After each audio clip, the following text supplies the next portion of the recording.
Hello, welcome to From the South. I'm Laura Prada from the Telesur Studios in Caracas, Venezuela. We begin with the news. Stay with us.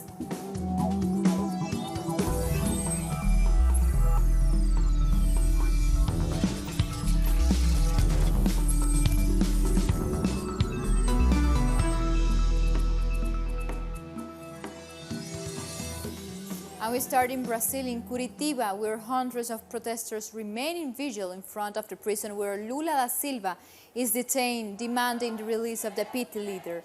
Protesters chanting Lula Libre began to gather after Lula returned to the prison following his grandson's wake. Political leaders and sympathizers are attending the vigil to lend solidarity to the former president.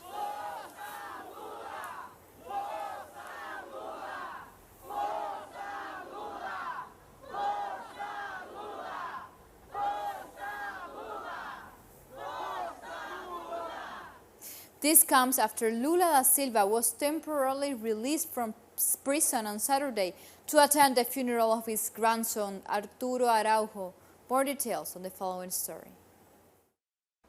A political and journalistic operation took place from Curitiba to the municipality of San Bernardo do Campo in Sao Paulo after the death of Lula's 7-year-old grandson. The PT party did not call their militants since the federal police prohibited Lula from talking to the hundreds of people who arrived to the cemetery to show solidarity and respect. Lula is a political prisoner. There is no doubt about that. Many corrupt politicians should be in jail, but they are not. Lula was sentenced without evidence. He was persecuted. Former President Lula spoke a few words in front of his grandson's coffin. "You suffered a lot of bullying for being my grandson. I'm going to prove my innocence, and I'm going to take my innocence certificate to heaven to show it to you. Go and find Marisa and wait for your grandfather to meet you soon." Since the beginning of the political persecution against Lula, he has lost his wife, his brother, and now his grandson. The people who assisted in the funeral rejected the persecution and psychological torture by the judicial system and the national media. Yesterday at 12:20, the media already knew about the death of the child, even before his family members knew about it, including former President Lula. He found out through the media. No one told him. He found out in the most cruel way, by these mainstream media outlets who have always hated former President Lula da Silva. The total of 2 sentences now turns Lula's legal case into life imprisonment. Many people started chanting "Free Lula." They also repudiated Judge Sergio Moro, who condemned Lula to prison during the last electoral campaign and then became Minister of Justice under Jair Bolsonaro, who himself faces multiple corruption accusations against his family. It is a difficult situation to lose a wife, a friend, a brother, a grandchild is extremely hard for anyone. Even worse for an innocent person like Lula, who has been in prison for almost a year. There are no words to explain this moment. Lula will spend the next 4 days isolated in prison. Those who know him trust the strength of the former president, but they say that a loss so great cannot be underestimated. And demonstrations were also held at Rio's Carnival in support of former President Luis Ignacio Lula da Silva and the Venezuelan people. In the streets of Belo Horizonte, freedom and serenity were the principal reason why people decided to start this celebration. Residents of the locality expressed their solidarity to Lula da Silva and the Venezuelan government, saying they are victims of the imperialism attacks.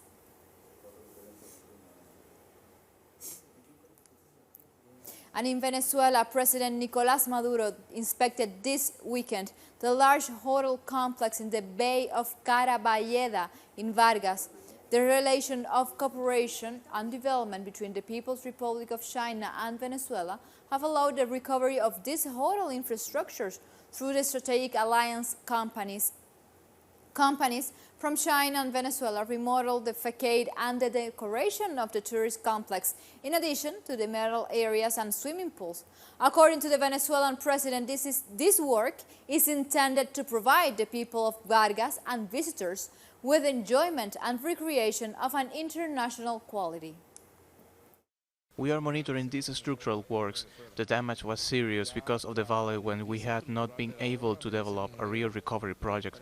The old Sheraton and old Melia are two gigantic infrastructures that are going to produce a massive impact on the national and international tourism. We are building and taking advantage of the circumstances of a large convention center that we will have in Venezuela. According to the engineers and the company, structural cleaning of the works has been completed. Now comes all the construction part that are recovering with the goal November 2020. And talking about Venezuela, Vice President Delcy Rodriguez has met in Russia the President of the Senate, Valentina Matvienko, to discuss the current situation in Venezuela. During the meeting, Matvienko denounced attempts by the West to destabilize Venezuela's government, and she said the U.S. wants to do the same thing in Libya and Iraq. The Russian legislator also gave Venezuela's vice president a declaration adopted by the Senate, demanding Venezuela's sovereignty be respected. For her part, Delcy Rodriguez reaffirmed her wish to expand relations with Russia. Today, serious threats from the United States towards Venezuela are for us a great opportunity to be independent, definitely. Meanwhile, Valentina Matvienko denounced the cynical and of the COP plan directed from Washington. We believe it is especially cynical on the part of the country's part that are represented as supporters of democracy in the world, to try to overthrow the elected president and the government to designate an opposition politicians at the head of the country from abroad. All this has added threats of intervention and should be regarded as a serious violation of international law and a serious violation of the United States. After the meeting, Delcy Rodriguez took stock of her visit to Moscow. In an exclusive interview to Telesur, she expressed satisfaction with the intense agenda of meetings held with different authorities and Russian representatives. We review what has been the impetus that is being given by Russia and Venezuela, the informal working group within the United Nations for the defense of the UN cause. We saw our cooperation agenda. We evaluated that while we witnessed meeting in April in Moscow, we are expanding our space of cooperation. We have also very important meetings with the Duma's president. We have the support of all the politicians' fractions that make up the Duma, and also today we go out a lot of energy and emotion after the meeting with the president of the Senate, where we saw and reviewed the details of the cooperation between Russia and Venezuela. Rodriguez also stressed out that most of the countries of the world are with Venezuela and their fight against the attacks promoted by the U.S. President Donald Trump. Most of the people in the world are with Venezuela, but why are they with us? In addition to the historical ties, cultural cooperation, and that being us, it is also because they are next to the legitimacy, not because of the minority of the old world has detached from the new world. Where you see Russia, China, Iran, India, Africa, and Asian countries in front, this is the world that is going to impose. It's the majority world, and who is with Venezuela. Like this, we go to a first break here from the South. Make sure you follow us on Twitter at Telesur English and at Laura Pittelser. Stay with us.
Welcome back. And we go to the Caribbean. So it's official. On March 26, Jamaica will vote in an election in the Portland East constituency. Following the murder of the constituent's elected representative last month, the ruling Jamaica Labour Party will be seeking to increase its majority in the parliament. But its candidate, Anne-Marie Bass, faces a stiff challenge from Damian Crawford of the People's National Party, which has held Eastern Portland for the last 3 decades. The 8th of March will be the nomination day, when Action Ann will formally be registered as a candidate. The 25th of March will be Action Day. And a human rights delegation has warned off on the ongoing worsening of human rights violation in Colombia. On February 21st, the International Verification Mission visited 5 regions where they witnessed these violations. They were as a result of an increased paramilitary presence, drug trafficking, and impunity. The delegation also expressed concern about the government's breach of the peace agreement, the breakdown in talks with ELN, and the unmatched killing of social leaders. We know that the violations of the right to the community life projects, the blockades, and the force of the right of free movement through the territory, secondary to increase of the paramilitary violence, the abuses of the public force, the dissidences of the guerrillas on the communities with the purpose of controlling the civilian population, to obstruct the process of communitarian organization and to facilitate the plundering of lands through violence. This critical situation is a responsibility of the state and constitutes an attack against the food sovereignty of the peoples. And now we change topic and we talk about Carnival season. In Rio de Janeiro, the Carnival continued this Sunday. Authorities expect about 7 million people to participate in the most important Carnival festival in the world. The traditional blocos, street crowds, flooded the streets of Rio and other cities in the country, such as Recife and Sao Paulo. Hundreds of bands have already paraded by the Sambódromo of Rio de Janeiro to the rhythm of samba, accompanied by colorful floats. ABD Brazilian people, one of the most outstanding samba schools, paid tribute to the Panamanian culture, where the diversity that country stood out. It should be noted that for this celebration, safety rules have been reinforced after the serious accidents with monumental cars in 2017 left 1 dead and several wounded. I'm very happy and so full of energy that I want to share this here with my people from Sapucaí. I'm going to dance a lot. I'm not going to stop going here.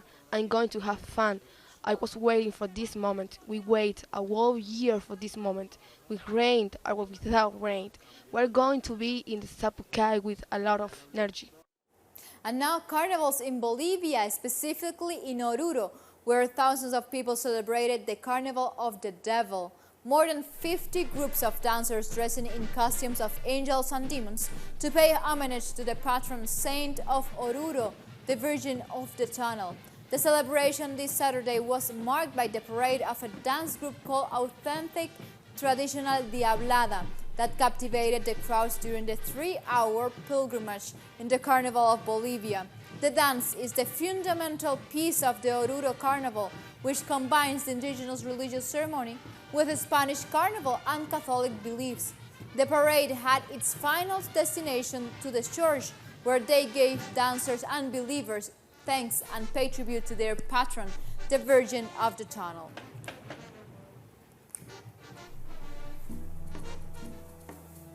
With the images of this colorful tradition, we go to a second break here from the south. We'll be right back.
we are back. Thousands have stacked fresh protests in cities around Algeria to demand President Abdelaziz Bouteflika step down. The outpouring of dissent comes as word spread that the president was to declare his bid for re-election on March 27th elections. Opponents say the 82-year-old president is no longer fit to lead, citing his poor health. Bouteflika is also accused of corruption and has been heavily criticized for failing to tackle high youth unemployment. And in Zimbabwe, United Nations has launched an appeal for humanitarian aid to help the people of the country. The UN has called for $234 million in humanitarian aid for over 5 million Zimbabweans in need. Zimbabwe's roughly 17 million people are in the grip of a drought and a sagging economy, crippled by sanctions imposed by the United States and its allies. We are requesting for, as a part of this launch, $234 million for multi-sectoral humanitarian and resilience-building activities that will be implemented by some 70 humanitarian partners. And the Syrian Ministry of Foreign Affairs rejected the latest terrorist attack on Hama military post and said they will not tolerate further attacks. The situation could break the ceasefire schedule with Russia and Turkey that establishes a security strip in the north of the country. The Ministry of Foreign Affairs stated that in a new violation of a de-escalation zone agreement, terrorist groups launched in the early morning of Sunday a new attack on Syrian forces deployed in the north of Hama. According to the diplomatic note, attackers departed from their position in the area of Detente and used all kinds of weapons, causing death and injuries. Faced with the situation, the Chancellor said they will not stand idly by or allow further attacks on innocent civilians and Syrian Arab Army forces, while reaffirming their right to defend sovereignty and territorial integrity.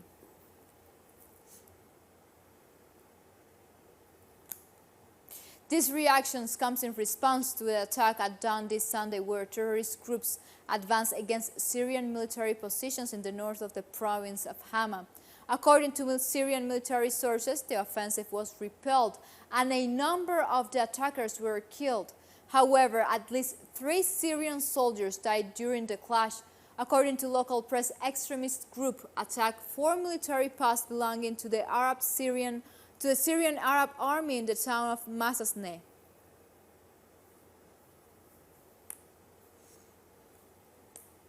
And meanwhile, Israeli Prime Minister Benjamin Netanyahu pointed out that in his visit to Moscow, he agreed that Israel and Russia will work together to ensure the departure of Syrian foreign forces.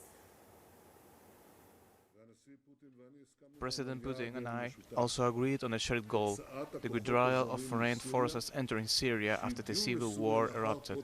We agreed to set up a joint working group that, along with others, will work to move towards this goal.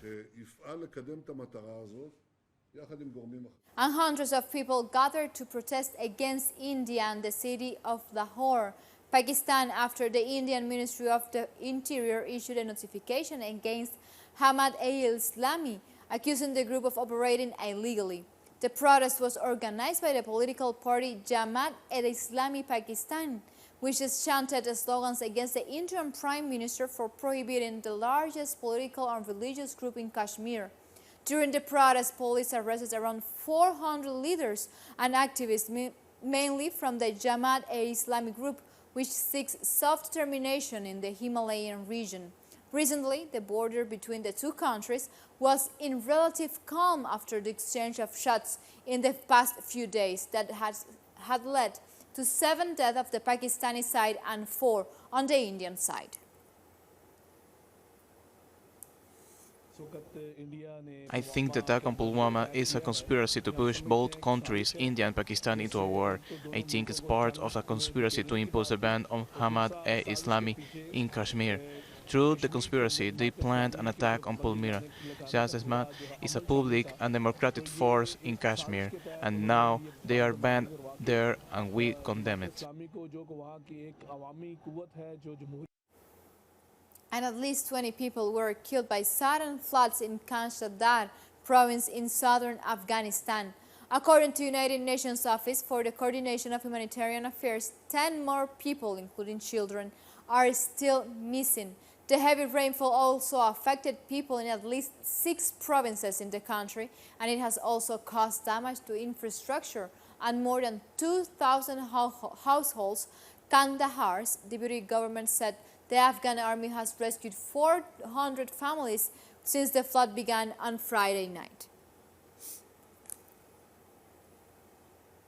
And in Europe, specifically in Estonia, more than 1 million Estonians went to the polls this Sunday in parliamentary elections laden with uncertainty.